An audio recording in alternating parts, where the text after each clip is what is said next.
안녕하세요. 재밌게 TV를 섬기는 사랑 믿는 교회 이재기 목사입니다. 저희는 지금 예수님이 참으로 부활하셨는가에 대한 증거나 단서들을 연속으로 살펴보고 있습니다. 오늘은 예수님의 부활이 오랜 시간 후에 만들어진 일종의 전설 같은 것은 아닌지에 대해 생각해 보려고 합니다. 사실 많은 사람들이 예수님의 부활을 일종의 전설처럼 생각합니다. 다시 말해 오랜 기간 입에서 입으로 전해지는 구전의 기간을 통해 과장되고 부풀려지고 원래 없던 요소들이 더해져서 만들어진 이야기라고 생각하는 것입니다. 그러나 과연 그럴까요? 일단 신약 성서에 있는 고린도전서 15장 3절부터 5절 말씀을 보시죠. 나도 전에 받은 중요한 것을 여러분에게 전해드렸습니다. 그것은 곧 그리스도께서 성경대로 우리 죄를 위하여 죽으셨다는 것과 무덤에 묻히셨다는 것과 성경대로 사흘날에 살아나셨다는 것과 게바에게 나타나시고 다음에 12 제자에게 나타나셨다고 하는 것입니다. 이 고린도전서라는 책은 사도 바울이 그리스의 고린도 지역에 개척한 교회에 쓴 서신입니다. 고린도는 그리스의 필로폰네소스 반도에 위치한 도시였는데 지금도 같은 이름의 도시가 그곳에 있습니다. 저도 가보았지만 이 도시에는 운하와 지엽과 고대 고린도의 유적지가 있어서 많은 관광객들이 몰리곤 하죠.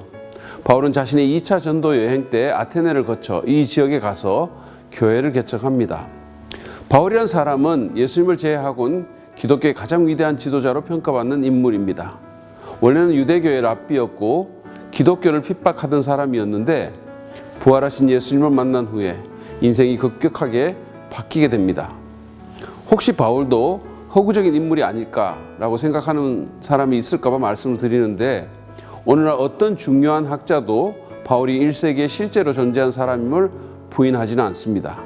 그리고 그 모든 학자들은 바울이 기독교에 엄청난 영향을 미쳤음에 동의하죠.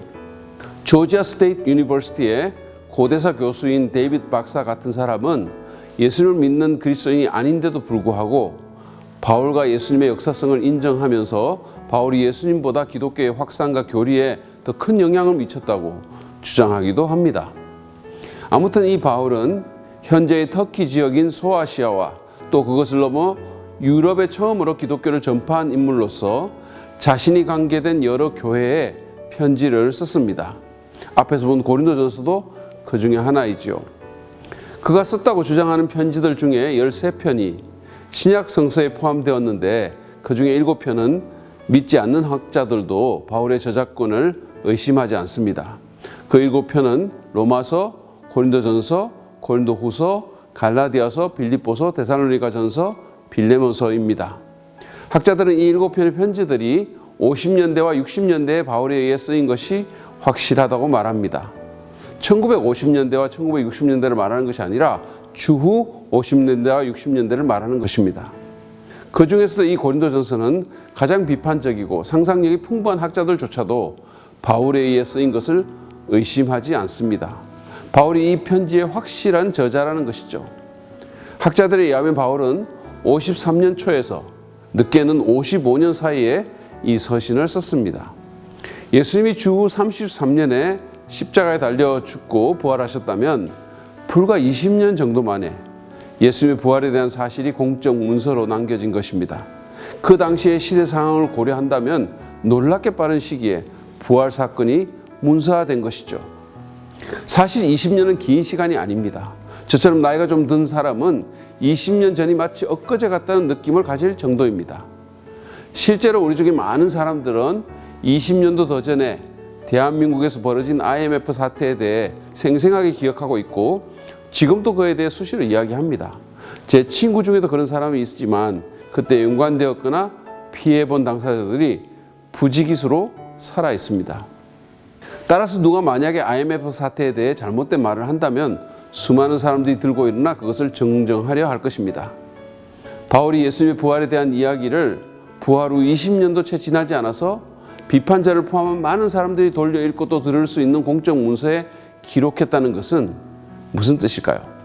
그것은 무엇보다도 부활은 결코 전설일 수가 없다는 뜻입니다. 전설은 형성되기까지 훨씬 더 오랜 시간을 필요로 하죠.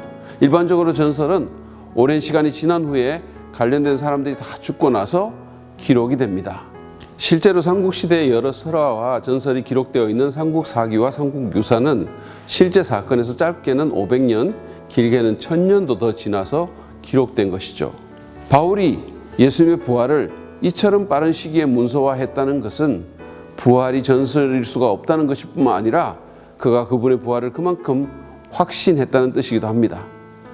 특별히 그는 고린도전서 15장에서 부활하신 예수님을 본 증인들의 목록을 쓰고 있는데 거기에는 베드로와 12 제자들, 500여 명의 남녀들, 예수님의 육신적 동생인 야고보와 다른 모든 사도들, 그리고 바울 자신이 포함되어 있습니다. 이처럼 사도 바울이 자신을 포함한 목격자의 구체적인 목록을 고린도전서라는 공적 문서에 포함시킨 것은 무슨 의미일까요? 그것은 의심하는 자나 반대자가 있으면 한번 확인해 보라는 담대한 초청이라고 말할 수 있습니다. 특별히 6절에 보면 이런 말이 나옵니다.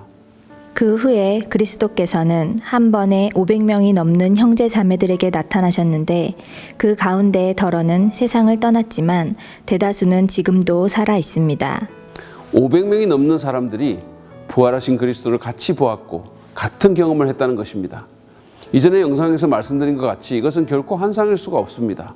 어떻게 500명이 넘는 사람이 똑같은 현상을 볼 수 있을까요? 있을 수 없는 일이죠.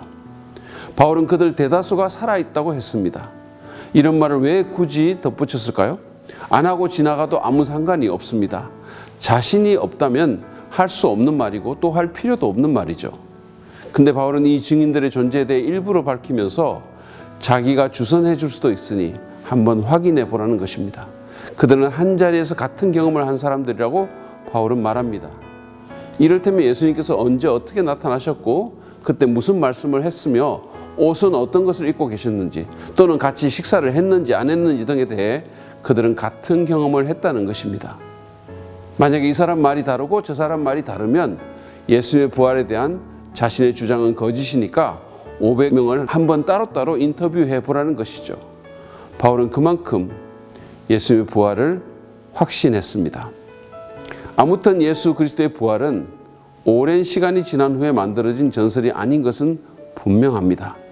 그것은 사건의 발생일로부터 불과 20년 후 정도에 문서화되었으니까요. 그리고 그것은 문서화되기 훨씬 전부터 바울과 및 제자들이 공공장소에서 계속적으로 전했던 그들의 가장 주된 메시지이기도 하였습니다. 한마디로 예수님의 부활은 도저히 전설일 수가 없다는 말씀입니다. 오늘은 여기까지 하겠습니다. 다음 시간에 또 다른 부활의 증거로 찾아뵙겠습니다. 오늘 내용이 도움이 되셨다면 구독과 좋아요를 눌러주세요. 대단히 감사합니다.